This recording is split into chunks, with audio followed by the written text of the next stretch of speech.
okushanga ngu abana babojo nibaruga mu mashomero ebabigambire obwabire nasibura abishi 13 abakozireje omu bigezo by'ekyamushanju ebye-2023 ababire nibaza omu secondary okutandika senior 1 aishomero eria St Andrea Secondary School eri kushangwa omuriho imasiti bwanyuma yo kutunga sponsorship emyaka 4 okuruga omba Total Energies abakwija kureba ngu babahweraho kandi aba nibakora habyamajuta omuchanga ekyatilenga.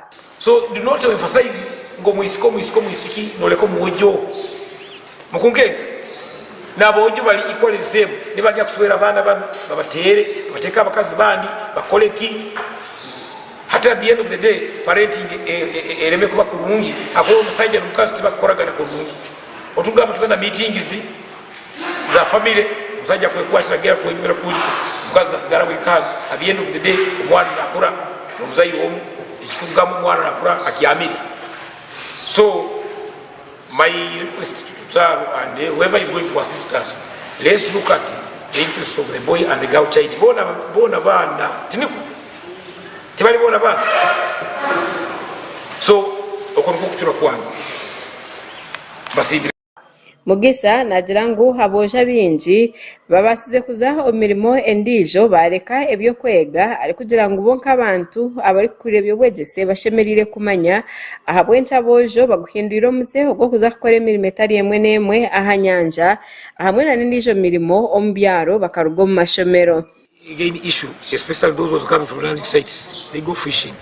There is also which is some form of child labor. Those ones around the forest go plumbing, felling timber and all sorts of things. Christopher Ushuuni ori communications officer owa Total Energies agizire ngo bwahati hariho bintu bingi ebariyo nibagezaho okukora bonka ba project ya Tilenga ari kushaba abantu okugira ngo babikirize bakoragane nabo namnonga ahakutwara byobwegese omisho. School they stay and complete their education either primary or secondary.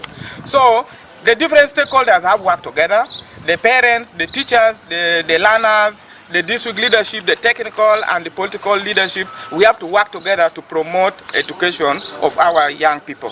As supporters, like partner like Total, we shall come and give support.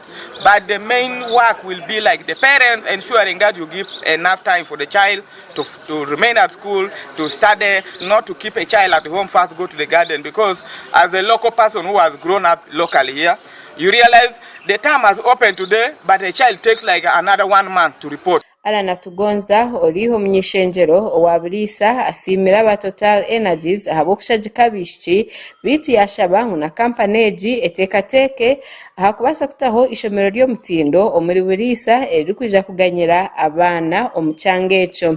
Tukenda kusima Total abo supporting abana baitu mukubaha scholarship sezo 13. Indeed tuli happy tusemereirwe abo kwa kintu kirungi baitu nyomba nintekereza twakwasire sente nkezo because budget yonkoto nitufuna abasomesa baratu ino musomesa wa science akusomesa budo akusomesa seta akusomesa.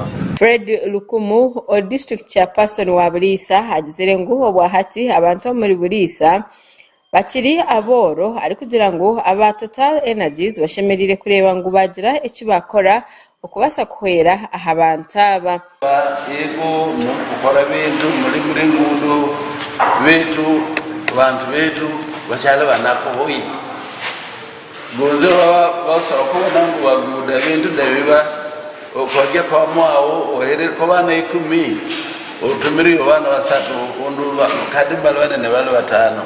So Total kigikori tuko gisima kandi ninkolesa kungiza de kusima nyibe babiru babana ko hayo kudosa babana kusoma baba kwatiri ndungiri bemudo umari kamusanje kwa mwabala kulwana we mwekutire mungalo.